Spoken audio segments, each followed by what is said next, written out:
Hello dear students, welcome back to Kataria pharmacy. तो बच्चों कैसे हो आप सभी? आई होप सभी ठीक होगे, सभी हेल्दी होगे और सभी की स्टडी जबरदस्त चल रही होगी। तो आज का हमारा माइक्रोबायोलॉजी का यूनिट फर्स्ट का पार्ट सेकंड होने वाला है। इसके अंदर हम स्टडी करने वाले हैं प्रोकैरियोट्स, यूकैरियोट्स, इसके साथ साथ हम बैक्टीरिया ग्रोथ कर्व देखने वाले हैं। वो काफी इंपॉर्टेंट हमारे लिए होने वाला है और डिटेल स्टडी करेंगे इन टॉपिक्स के बारे में। तो जो भी स्टूडेंट चैनल के ऊपर न्यू है तो चैनल को सब्सक्राइब जरूर करें और बेल आइकन को प्रेस कर दें, जिससे हमारी आने वाली न्यू वीडियो का नोटिफिकेशन आपको सबसे पहले मिल सके। चलिए स्टार्ट करते हैं आज के इस लेक्चर को। बहुत ही इंटरेस्टिंग बनाएंगे, तो वीडियो में एंड तक जरूर बने रहना, जिससे आपको सारी चीजें समझ में आए। क्योंकि भाई वैसे ही हमने बहुत आसान कर दिया है समझना, तो समझ में आएगी सारी चीजें, कोई भी बोरिंग फीलिंग आपको नहीं आने वाली है। तो आज का हमारा टॉपिक होने वाला introduction to prokaryotes, eukaryotes, study of ultra structure and morphological classification of bacteria, nutritional requirement, raw material use in the culture medium, physical parameter of growth curve. Question कहां से बन सकता है? यूकैरियोट, प्रोकैरियोट से बन सकता है। इसके अलावा मॉर्फोलॉजिकल क्लासिफिकेशन ऑफ बैक्टीरिया, इसके साथ साथ ग्रोथ कर्व, 100% ग्रोथ कर्व से क्वेश्चन बनता है। चलिए बाकी हम जैसे सिलेबस कंप्लीट होगा क्वेश्चन आप लोगों को करवा देंगे। चलिए प्रोकैरियोट्स, यूकैरियोट्स और बैक्टीरियल ग्रोथ कर्व, ये मेन पॉइंट इसमें होने वाले हैं। तो भाई सोचिए कि बेसिकली प्रोकैरियोट्स, यूकैरियोट देखा जाए तो दोनों ही सेल हैं, एक्टिव हैं, दोनों ही मेटाबॉलिज्म करती हैं, लेकिन क्या डिफरेंस है? एक तो इतनी कॉम्प्लेक्स है और एक इतनी सिंपल होती है। यही तो डिफरेंस हमें समझने में मदद करता है कि भाई प्रोकैरियोट्स कैसे होते हैं, यूकैरियोट्स कैसे होते हैं। प्रोकैरियोट्स बेसिकली हमारे बैक्टीरिया, वायरस वगैरह होते हैं, और यूकैरियोट्स ह्यूमन बीइंग है, फंजाई है, प्रोटोजोआ, ये बेसिकली यूकैरियोट्स होते हैं। तो चलिए इनके बारे में डिटेल में बात कर लेते हैं। तो सबसे पहले हम बात करते हैं प्रोकैरियोट वर्सेस यूकैरियोट्स के बारे में। डेफिनेशन आती है लगभग बच्चों को, लेकिन रिवाइज करना है हमें। प्रोकैरियोट्स ऐसे ऑर्गेनिज्म होते हैं वो cell do not have true nucleus, मतलब ट्रू न्यूक्लियस नहीं होता है, एब्सेंट भी होता है, होता भी नहीं है, और मेम्ब्रेन बाउंड ऑर्गेनेल्स भी नहीं होते। ऑर्गेनेल्स के नाम पे एक राइबोसोम प्रेजेंट होता है, वो भी स्मॉल साइज में प्रेजेंट होता है। बाकी कोई भी ऑर्गेनेल्स प्रोकैरियोट्स के अंदर प्रेजेंट नहीं होता है। ऐसे जीव जिनकी कोशिका में सही न्यूक्लियस और मेम्ब्रेन बाउंडेड ऑर्गेनेल्स नहीं होते हैं, उसको हम बोलते हैं प्रोकैरियोट्स। ठीक है, एग्जांपल की बात करें तो बैक्टीरिया, वायरस बेसिकली प्रोकैरियोट्स के अंदर आते हैं। यूकैरियोट्स की बात करें तो organism with A true nucleus and membrane bound organelles होने वाले हैं। सभी ऑर्गेनेल्स होंगे, mitochondria, Golgi body, ribosome, lysosome, ठीक है, ये सारे होने वाले हैं, और ट्रू न्यूक्लियस होने वाला जिसके अंदर डीएनए, क्रोमोसोम्स वगैरह सारी चीजें एक जगह प्रेजेंट होगी। ऐसे जीव जिनकी कोशिका में सही न्यूक्लियस और मेम्ब्रेन बाउंडेड ऑर्गेनेल्स होते हैं, जैसे कि हमारी प्लांट सेल है, एनिमल सेल्स है, फंजाई है, प्रोटोजोआ, ये बेसिकली यूकैरियोट्स के अंदर आते हैं। तो ये सिंपल डेफिनेशन है, डेफिनेशन आप लोगों को याद होनी चाहिए। ठीक है, डिफरेंस भी पूछा जा सकता है, तो डिफरेंस भी हमने यहाँ पे रखा है। तो पहले सेल देख लीजिए, उसके बाद हम डिफरेंस देखने वाले हैं। ये प्रोकैरियोटिक सेल है, बैक्टीरिया सेल है, और एक ये यूकैरियोटिक सेल है। तो देखिए सबसे पहला डिफरेंस तो यहाँ पे फ्लेजियम है। फ्लेजियम क्या करती है? बैक्टीरिया को आगे मूव बनाने का काम करते हैं, ठीक है, लेकिन हमारे यूकैरियोट्स में फ्लैजिया नहीं होते हैं। इसके अलावा देखिए राइबोसोम प्रेजेंट होता है। बाकी यहाँ पे तो राइबोसोम भी है, सेंट्रियोल्स भी है, साइटोप्लाज्म है, माइक्रोविलाई है, गोल्जी कॉम्प्लेक्स है, लाइसोसोम है, न्यूक्लियस है, ये सारी चीजें हैं, लेकिन यहाँ पे सिर्फ राइबोसोम है। क्रोमोसोम है, लेकिन यहाँ पे हमारे क्रोमोसोम न्यूक्लियस के अंदर प्रेजेंट होते हैं, डीएनए, आरएनए, ठीक है। न्यूट्रिएंट ग्रेन्यूल्स इसमें प्रेजेंट है, पिलस प्रेजेंट है। पिलस क्या करते हैं? एक दूसरे सेल्स को बाउंड करने का काम करते हैं, लेकिन हमारी यूकैरियोट्स के अंदर पिलस प्रेजेंट नहीं है। साइटोप्लाज्म होगा, बिल्कुल होगा, इसमें भी साइटोप्लाज्मिक मेम्ब्रेन होगी। देखिए इसमें मेम्ब्रेन प्रेजेंट होती है, ठीक है, लेकिन हमारे में प्लाज्मा मेम्ब्रेन प्रेजेंट होती है, और इसके अंदर सेल वाल भी प्रेजेंट होती है। जो वायरस होते हैं, बैक्टीरिया होती है, उनके अंदर सेल वाल भी प्रेजेंट होती है, लेकिन बहुत रेयर कंडीशन में यूकैरियोटिक सेल के अंदर सेल वाल प्रेजेंट होगा, अन्यथा plasma membrane, cell membrane basically present होता है हमेशा। ठीक है, बाकी आप यूकैरियोटिक सेल के बारे में अच्छे तरह से जानते हैं। अच्छा सा डायग्राम याद कर लेना, बैक्टीरिया का डायग्राम आप इजीली बना दो क्योंकि इतना कॉम्प्लेक्स नहीं है। अपना यूकैरियोटिक का, सेल का, ह्यूमन सेल का डायग्राम आपको अच्छे से बनाना है, क्योंकि जितना डायग्रामेटिकली आप लोग रिप्रेजेंट करेंगे एग्जाम्स के अंदर, इतना तो एक्सपीरियंस हो गया होगा, 2 सेमेस्टर आप लोगों ने दे लिए हैं, तो कि क्या लिखना है क्या नहीं लिखना है, ठीक है, तो आप समझ सकते हैं अच्छी तरीके से। तो स्ट्रक्चर्स आप लोग को याद होनी चाहिए। चलिए डिफरेंस देख लेते हैं छोटा सा। न्यूक्लियस, बेसिकली प्रोकैरियोट्स के अंदर ट्रू न्यूक्लियस एब्सेंट होता है, नहीं होता है। यूकैरियोट्स के अंदर ट्रू न्यूक्लियस प्रेजेंट होता है। डीएनए सर्कुलर होगा, और यहाँ पे लीनियर विथ हिस्टोन प्रोटीन के साथ बाउंड होगा। ऑर्गेनेल्स ओनली राइबोसोम 70S, और मैनी ऑर्गेनेल्स होंगे जैसे mitochondria, Golgi body, lysosome, ribosome, सारे होंगे। साइज की बात करें तो स्मॉल साइज में होते हैं प्रोकैरियोट्स, 1 to 10 माइक्रोमीटर है, और यूकैरियोट्स हमारे लार्ज साइज होंगे, 10 to 100 माइक्रोमीटर। ठीक है। एग्जांपल्स की बात करें तो बैक्टीरिया, साइनोबैक्टीरिया, इसमें आएगा ह्यूमन, प्लांट और फंजाई, प्रोटोजोआ भी इसके अंदर इंक्लूड होता है। बाकी आपको और भी डिटेल में नोट्स में मिलेगा, तो नोट्स के लिए आप टेलीग्राम ग्रुप ज्वाइन कीजिए, वीडियो डिस्क्रिप्शन में लिंक दिया हुआ है, जल्द ही आपको नोट्स मिलने वाले हैं एप्लीकेशन पे, ठीक है। हाँ चलिए नेक्स्ट देखते हैं। किसी भी बच्चे को कोई भी डाउट हो तो बेझिझक आप कमेंट कर सकते हैं या फिर इंस्टाग्राम पे मैसेज कर सकते हैं, टेलीग्राम पे मैसेज कर सकते हैं, आपको जरूर 100% रिप्लाई मिलने वाला है बेटा जी। अगर रेस्पॉन्स कैसा है आप लोगों का वो भी आप लोग कमेंट कर सकते हैं। अल्ट्रा स्ट्रक्चर ऑफ बेंजीन, मतलब एक तरीके से डीप स्ट्रक्चर हमें पढ़नी है बैक्टीरिया की, वो आपको स्ट्रक्चर यहाँ पे याद करनी पड़ेगी। तो अल्ट्रा स्ट्रक्चर का मतलब है detailed internal and external organisation of bacterial cell wall. ये छोटे छोटे क्वेश्चंस हैं, आपको 5 मार्क्स में दो पॉइंट आपको कंबाइंड करके पूछ लिए जाएंगे, ठीक है। अकेला बहुत कम पूछे जाते हैं, बाकी अगर पूछा जाए तो आप इजीली लिख पाओगे। Detail external and internal organisation of bacteria cell wall component कैसे होता है, कैसा बना हुआ होता है स्ट्रक्चर, जो हमने देखा है पीछे वही चीज होती है। प्रोकैरियोट्स है वैसे ही हमारे यहाँ पे भी स्ट्रक्चर होने वाला है। बैक्टीरिया की कोशिका को अंदर और बाहर मौजूद संरचनाओं का विस्तृत विवरण, जिसको हम बोलते हैं अल्ट्रा स्ट्रक्चर। तो ये स्ट्रक्चर है बेसिकली, देखिए ये इजीली बना पाओगे, इससे इजी स्ट्रक्चर मुझे नहीं लगता हो सके। सबसे पहले आपको बनाना है कैप्सूल बनाना है चारों तरफ, ठीक है।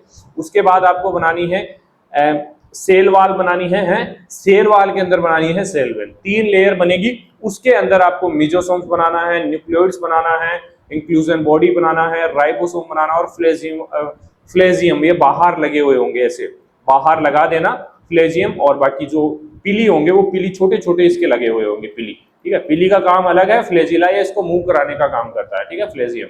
चलिए एग्जांपल सिंपल ट्रिक है, bacteria like small factory, small factory है, उसके अंदर क्या होगा एनवलप होगा, उसकी वाल ऑफ फैक्ट्री है, सेल वाल जिसको हम बोलेंगे, कैप्सूल बोलेंगे, साइटोप्लाज्म वर्किंग एरिया जिसको बोल देंगे, और अपेंडेज बेसिकली इसमें टूल्स प्रेजेंट होंगे, जैसे फ्लैजिला फैन फॉर मूविंग, इसको मूव कराने वाला फैन क्या है फ्लैजिला, पिली हुक फॉर अटैचमेंट, दूसरे को अटैच करने के लिए हुक क्या है इसमें पिली। बहुत अच्छे तरीके से आपको समझ में आया होगा। चलिए नेक्स्ट देखते हैं मेन पार्ट क्या क्या है इसके। सबसे पहला है सेल एनवलप, जैसे ग्लाइकोकेलिक्स बेसिकली जो होता है एनवलप में प्रोटेक्ट करता है bacteria. Cell wall basically shape provide करवाता है और सेल मेम्ब्रेन ट्रांसपोर्ट का काम इसमें करता है। बैक्टीरिया के अंदर बेसिकली सेल वाल और मेम्ब्रेन दोनों ही प्रेजेंट होते हैं, ठीक है। लेकिन हमारे यूकेरियोट्स के अंदर, ह्यूमन बीइंग के अंदर सेल वाल प्रेजेंट नहीं होता है, मेम्ब्रेन ओनली प्रेजेंट होता है, तो कुछ रेयर कंडीशंस में कुछ रेयर सेल्स के अंदर प्रेजेंट होता है।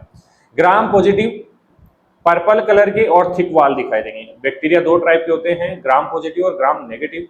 तो ग्राम पॉजिटिव जो है वो पर्पल कलर के दिखाई देंगे, थिक दिखाई देंगे, और gram negative basically pink colour के थिन वाल और आउटर लेयर्स के होने वाली है, ठीक है। चलिए साइटोप्लाज्म बेसिकली सेकंड पार्ट है, एंजाइम्स प्रेजेंट होंगे, न्यूट्रिएंट्स प्रेजेंट होंगे, डीएनए न्यूक्लियोइड्स प्रेजेंट होगा, क्योंकि डीएनए तो प्रेजेंट होता ही है ना बैक्टीरिया वायरस के अंदर भी, प्लाज्मिड भी प्रेजेंट होगा, ठीक है। चलिए ये मेन पार्ट होगी। इसके अलावा सरफेस अपेंडेज में फ्लैजिला जो मोटिलिटी करवाएगा, मूवमेंट करवाएगा, और पीली फेम्ब्री जो बेसिकली अटैचमेंट और कंजुगेशन का काम करता है दूसरी सेल के साथ। बहुत इजी है भाई, इतना अगर आप लोगों ने याद कर लिया तो 100% आप लिख पाओगे और नोट्स में आपको समझ में आ जाएंगे। देखिए पहले लेक्चर देख के अगर आप नोट्स परचेज करोगे तो आपको 100% चीजें समझ में आएगी। अगर डायरेक्ट आपने नोट्स परचेज कर ली कि भाई कौन क्लास देखेगा, कौन टाइम वेस्ट करेगा, डायरेक्ट नोट्स ले लेता हूँ मैं सर से और पढ़ लूंगा, नहीं बेटा, पहले क्लास देखो उसके बाद नोट्स लो, ठीक है।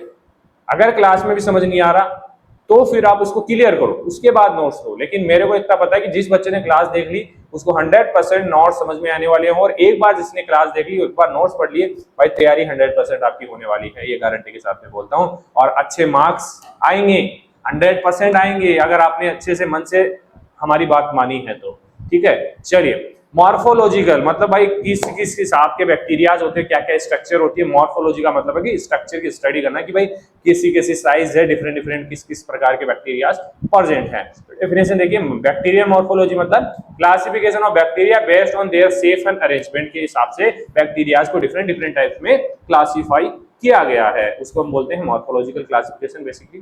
तो बैक्टीरिया को उनके आकार और व्यवस्था के आधार पर वर्गीकृत करना हमारा मॉर्फोलॉजिकल बैक्टीरिया मॉर्फोलॉजी कहलाता है।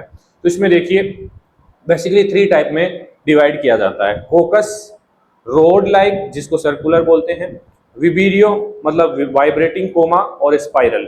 3 में डिवाइड होता है, तीनों के स्ट्रक्चर हम देखने वाले हैं। तो सबसे पहले देखिए, एक सेकेंड, स्पाइरल सॉरी स्पेयर्स जिसको कोकाई हम बोलते हैं, लास्ट में क्या होगा उन बैक्टीरिया के नाम के, कोकाई। जैसे कि डिप्लोकोकाई, डिप्लोकोकाई स्ट्रेप्टोकोकस न्यूमोनिया, जो न्यूमोनिया कोज करता है। कैसे है, मतलब दो दो गुच्छे बना रखे हैं, अलग अलग चिपके हुए हैं सेल्स इसके अंदर। और स्ट्रेप्टोकोकी, स्ट्रेप्टोकोकस पायरोजेंस जो होते हैं, एक मतलब जैसे लंबी चेन बना रखे हैं, ठीक है। इसके अलावा टेट्रेट्स जो है 4 सेल होंगी, टेट्रेट्स का मतलब यही है। इसके अलावा स्टाफाइलोकोक्सी, स्टेफाइलोकोकी मतलब स्टेफाइलोकोकस ओरस, ये बेसिकली जो अंगूर का गुच्छा होता है ना, अंगूर के जैसे इसकी सेल होती है। स्ट्रक्चर आपको याद रखनी है बेटा, अगर मॉर्फोलॉजिकल क्लासिफिकेशन पूछा जाए बैक्टीरिया का तो आपको ये स्ट्रक्चर बना के आनी है। अगर जिस बच्चे ने स्ट्रक्चर बना दी ना, एक दो स्ट्रक्चर भी 4-5 में से एक दो भी बना दी, इसकी एक दो बना दी, इसकी एक दो बना दी, तो 100% आपको मार्क्स मिल जाएंगे, ठीक है। चलिए, ये है सार्चिना। सार्चिना मतलब वेंट्रिकली, इसमें मतलब एक ट्यूब लाइक स्ट्रक्चर होगी। अब बात करें रोड बेसिलाई, बेसिलाई में एक तो देखिए पूंछ लाइक फ्लैजिलास प्रेजेंट होते हैं। सबसे पहले तो ये है चेन ऑफ बेसिलाई, चेन रूप में भी होती है, सेल लंबी लंबी यहाँ पे होने वाली है, और फ्लैजिला प्रेजेंट होंगे, जो स्ट्रक्चर आप लोगों को दिखाई दे रही है। इसके अलावा जैसे फ्लैजिलेट रोड इसको बोलते हैं, साल्मोनेला टाइफी के अंदर बेसिकली प्रेजेंट होता है, ठीक है। इसके अलावा स्पोर फॉर्मर्स होते हैं, जैसे कि क्लॉस्ट्रीडियम, बोटुलिनियम है, स्पोर्स ऐसे लंबे लंबे पाइप नुमा स्ट्रक्चर्स होंगे। अब बात करें स्पाइरल्स की, जैसे सांप आता है ना, सांप उसी टाइप से स्पाइरल्स होते हैं। जैसे विबीरियो में तो अलग होगा, एक इसमें माइक्रोविलाई भी होंगे और फ्लैजिला भी होंगे, थोड़ा लंबा होगा। जैसे लॉकी आता है, हमारा घिया आता है। इसके अलावा स्पाइरिला, उसमें भी फ्लैजिला होंगे, हेलिकोबैक्टर पायलोरी। इसके अलावा जो सांप जैसे स्ट्रक्चर वो बोलते हैं स्पाइरोचिट्स, क्या बोलते हैं, स्पाइरोचिट्स। ट्रिपोनोमा पैलेडियम इनका नाम है। नाम चाहे याद रहे ना रहे, लेकिन आपको स्फेयर्स, कोकाई, रोड बेसिलाई और स्पाइरल्स ये आपको याद होना चाहिए, और डायग्राम आपको याद होना चाहिए। 100% आपको मार्क्स मिल जाएंगे, क्योंकि नाम याद रखना इतना आसान नहीं होता है। कोई बात नहीं, एक दो भी नाम याद रखे तो आपका काम बन जाएगा।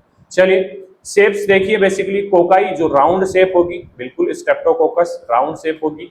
बेसिलाई रोड शेप होगी, रोड मतलब लंबी लंबी शेप होगी, ठीक है। इकोलाई, विबीरियो कोमा, विबीरियो का मतलब क्या है, कोमा लाइक स्ट्रक्चर होगी। स्पाइरुला, स्पाइरोचिट्स स्पाइरल्स होंगे, ठीक है, ऐसे ऐसे स्पाइरल्स होंगे।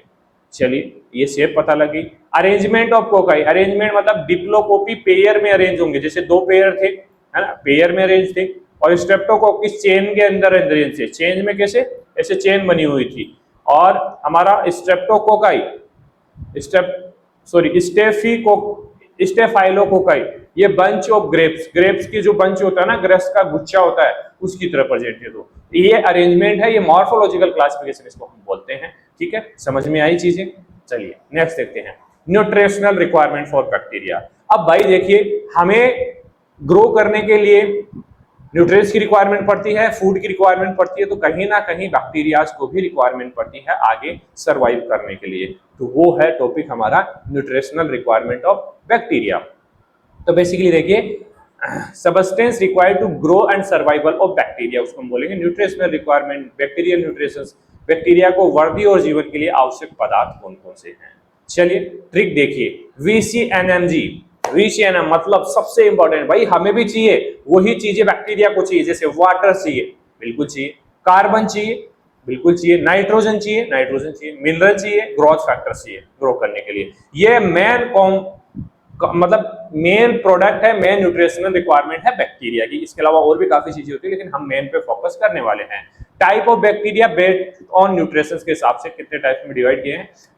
ऑटोट्रोप्स क्या करते हैं, make own food from CO2, CO2 का यूज करके खुद का फूड खुद ही बना लेते हैं, उनको क्या बोलते हैं हम, ऑटोट्रोप्स। हेट्रोट्रोप्स नीड ऑर्गेनिक फूड्स, इनको ऑर्गेनिक फूड चाहिए, बाहर से फूड चाहिए, ठीक है।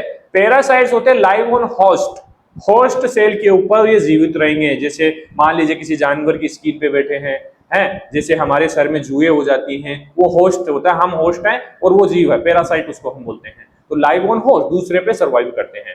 इस स्पाइरोफाइट्स ये live on dead matter, dead matter मिट्टी के अंदर बेसिकली खाद गोबर बीज के अंदर, ये बेसिकली डेड मैटर्स में ये गुड बैक्टीरिया भी इनको बोल सकते हैं, क्योंकि ये उसको तोड़ के और जो भी न्यूट्रिएंट्स होते हैं उनको बनाने का काम करते हैं। ये डेड करते हैं, जैसे पत्ते वगैरह गल जाते हैं तो उसमें बैक्टीरिया सर्वाइव करते हैं और उसको तोड़ते हैं, और जैसे जैसे जो कंपोनेंट्स होते हैं, न्यूट्रिएंट्स होते हैं, नाइट्रोजन, कार्बन वगैरह, मिनरल्स वगैरह वहां से निकालने का काम करते हैं। तो एक तरीके से बायोलॉजिकल में हेल्प करते हैं, ठीक है। तो ये डिफरेंट डिफरेंट टाइप हो गए, तो इजीली आप लिख सकते हैं। Raw material for culture media, अब देख लेना भाई, माइक्रोबायोलॉजी हम लोग पढ़ रहे हैं, तो माइक्रोबायोलॉजी में कल्चर मीडिया या आपको बार बार देखने को मिलेगा, बार बार परेशान करेगा, तो इसको जान लीजिए क्या होता है कल्चर मीडिया। कल्चर मीडिया ऐसा मीडियम है जिसके अंदर हमारे बैक्टीरिया ग्रोथ कर सकते हैं और लेबोरेटरी बेसिस पे ये मीडिया बना के बैक्टीरिया को ग्रो किया जाता है, बैक्टीरिया की स्टडी करने के लिए, वैक्सीन बनाने के लिए। अब वैक्सीन बनाते हैं तो उसके लिए बैक्टीरिया चाहिए ना, बिना बैक्टीरिया के वैक्सीन कैसे बनेगी, तो उसके लिए बैक्टीरिया वायरस चाहिए, तो उसके लिए भी कल्चर मीडिया किया जाता है। तो एक मीडियम होता है जिसके अंदर एक फैसिलिटी प्रोवाइड की जाती है बैक्टीरिया को ग्रो करने के लिए, उसको हम बोलते हैं कल्चर मीडिया। ठीक है, चलिए, culture media nutrient preparations used to grow micro organism in laboratories के अंदर माइक्रो ऑर्गेनिज्म को ग्रो करने वाला मीडिया होता है, उसको हम कल्चर मीडिया बोलते हैं। तो क्या क्या रॉ मटेरियल इसके अंदर रिक्वायर्ड होता है, हिंदी में देख लीजिए भाई, पोषक मिश्रण जो लैब में सूक्ष्म जीवों को उगाने के लिए प्रयोग किया जाता है। चलिए, ट्रिक पीबी नाउ मतलब पेप्टोन, बीफ एक्सट्रैक्ट, NaCl, अगार और वाटर, ये कुछ मेन रॉ मटेरियल हैं जो कल्चर मीडिया में यूज होते हैं। पेप्टोन्स, बीफ एक्सट्रैक्ट जो बोवाइन बोन से, एनिमल बोन से बेसिकली एक्सट्रैक्ट किए जाते हैं। NaCl आप जानते हैं, अगार बेसिकली जो रेड एल्गी होते हैं, सेवाल्स होते हैं, वहां से ऑब्टेन किया जाते हैं, एक तरीके से जिलेटिन की तरह ही है। ठीक है, वाटर रिक्वायरमेंट पड़ेगी कल्चर मीडिया के अंदर, तो ये कुछ कॉमन रिक्वायरमेंट्स हैं। ठीक है, और ये आपको नीचे दिख रहे होंगे काफी प्रोडक्ट्स हैं यहाँ पे। तो भाई देखिए, अब कुछ बच्चे ऐसे सोचेंगे सर इतना पढ़ा रहे हो, बेटा जी हमारा मोटिव मैंने स्टार्टिंग में बता दिया था, हमारा मोटिव है कि आपको चीजें समझ में आनी चाहिए, पॉइंट समझ में आनी चाहिए। अगर पॉइंट समझ में आ गया तो आपको थ्योरी समझ में आ जाएगी। थ्योरी हमारे नोट्स के अंदर मिलेगी, नोट्स का प्राइस बहुत अफोर्डेबल हमने रखा है, वीडियो के एंड में हम बता देंगे आप लोगों को। बाकी टेलीग्राम ग्रुप ज्वाइन कर लीजिए, वहां पे इन्फॉर्मेशन आपको मिल जाएगी। ठीक है, चलिए, क्योंकि चीजें समझ में आनी चाहिए, पॉइंट समझ में आनी चाहिए, तो आपके माइंड में पिक्चर बन जाएगी। और जब आपके सामने क्वेश्चन आएगा कि भाई raw material use in culture media, तो कल्चर मीडिया क्या होता है कि भाई वहां पे हम बैक्टीरिया को ग्रो करेंगे लेबोरेटरीज के अंदर। ठीक है, पेप्टोन्स यूज करते हैं, बीफ एक्सट्रैक्ट मतलब एनिमल बोन से ऑब्टेन होता है, बोवाइन बोन से, NaCl यूज करेंगे, अगार, नॉर्मल चीजें आपको आराम से याद आ जाएगी। ठीक है, चलिए, physical parameter of bacterial growth, कौन कौन से फिजिकल पैरामीटर क्या होते हैं, टेम्परेचर होता है, एनवायरमेंटल ह्यूमिडिटी आती है, ये मॉइस्चर होता है, ये सारे फिजिकल पैरामीटर्स बोलते हैं इनको, बैक्टीरिया ग्रोथ के लिए रिक्वायरमेंट पड़ेंगे। Environmental condition that effect bacterial multiplication, काफी एनवायरमेंटल कंडीशंस जो अफेक्ट कर सकती है। देखिए, कुछ बैक्टीरिया होते हैं हाई टेम्परेचर पे सर्वाइव कर जाते हैं, कुछ कम टेम्परेचर, कुछ कोल्ड में होते हैं, अलग अलग बैक्टीरिया होते हैं। ठीक है, वे पर्यावरणीय परिस्थितियां जो बैक्टीरिया की वृद्धि को प्रभावित करती हैं उनको बोलते हैं physical parameter for bacterial growth.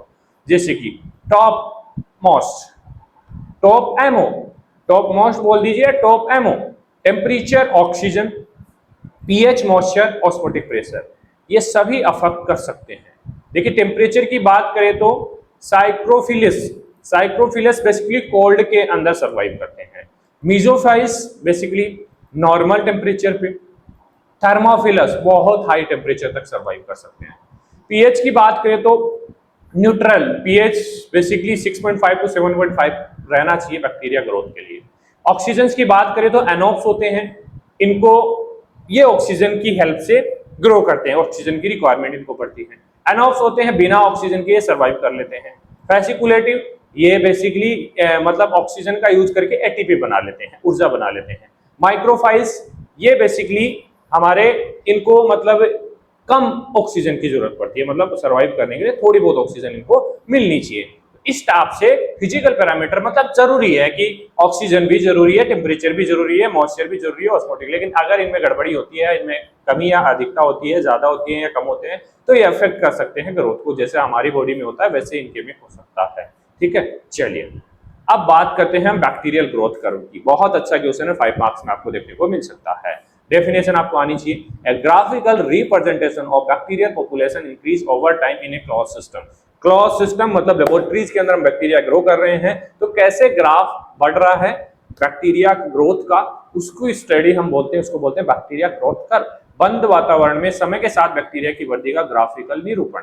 तो भाई ये हमारा ग्राफिकल निरूपण है, ये ग्राफ आपको आना चाहिए, ये 100% आपको बनाना पड़ेगा, तभी आपको 100% मार्क्स भी मिलेंगे। ठीक है, चलिए, यहाँ पे वाइएबल सेल्स हैं, कितनी सेल्स बढ़ रही है टाइम के साथ, और ये टाइम है। ठीक है, तो यहाँ पे देखिए फर्स्ट जो कलर दिख रहा है आपको, वहां पे फीव सेल्स लाइव हैं, सेकंड में मैनी सेल लाइव हैं, और जो ब्लैक दिख रहा है मतलब सेल्स खत्म हो चुकी है, बैक्टीरिया खत्म हो चुके हैं। तो भाई ये जो स्टार्टिंग फेज होती है इसको क्या बोलते हैं, बेसिकली 4 फेजेस होती हैं हमारे बैक्टीरियल ग्रोथ कर्व के अंदर। फर्स्ट होती है लैग फेज, सेकंड होती है लॉग फेज, थर्ड होती है स्टेशनरी फेज, फोर्थ होती है डेथ फेज, जहां पे हमारे बैक्टीरिया कंप्लीटली खत्म होने लग जाते हैं। ठीक है, ये स्टेप आपको बनानी है, सिग्मोइड शेप ग्राफ इसमें बनता है। तो लेग फेज होगी, यहाँ पे सिर्फ प्रिपरेशन बनाई जाएगी ग्रो करने के लिए, जो भी जितने बैक्टीरिया हमें ग्रो करने हैं उसको एक साथ फिल करेंगे। तो यहाँ पे जो नॉर्मल कुछ सेल्स हैं जिनको हमें ग्रो करना है वो होगी। उसके बाद एक्सपोनेंशियल ग्रोथ होगी, तो उसमें क्या होगा कि लॉग फेज इसको बोलेंगे, वो आप ऊपर की ओर जाएगा।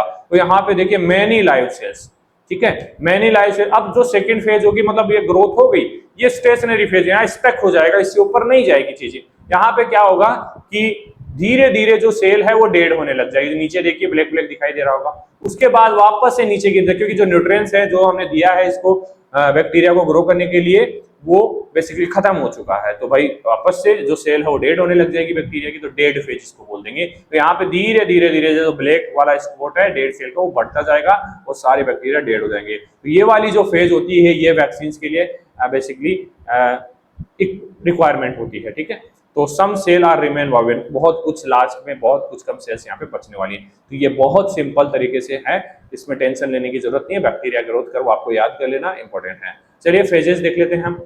LLST लैग, लॉग, स्टेशनरी और डेथ इजीली आपको रह जाएगी, अगर फेजेस के नाम याद है तो आप लिख पाएंगे। लैग फेज कोई डिवीजन नहीं होता है, कोई सेल डिवीजन नहीं होता, ओनली प्रिपरेशन, बैक्टीरिया प्रिपरेशन बनाई जाती है, तो थोड़ा बहुत लिख देंगे आप इसके बारे में, वो नोट्स में पढ़ लेंगे। लॉग फेज की बात करें, रैपिड एक्सपोनेंशियल ग्रोथ होती है, बेस्ट फॉर एंटीबायोटिक, यहां से बैक्टीरिया को एंटीबायोटिक के लिए निकाल लिया जाता है। Stationary phase growth, death, nutrients deplete, मतलब स्टेशनरी फेज के अंदर ग्रोथ भी होगा डेथ भी होगा, दोनों इक्वल हो जाएंगे। ठीक है, आधी ग्रोथ हो रही है आधे बैक्टीरिया खत्म हो रहे हैं। और डेथ फेज इसके अंदर cell die due to toxins, starvation और lack of nutrients, death phase के अंदर खत्म होने लग जाएंगे।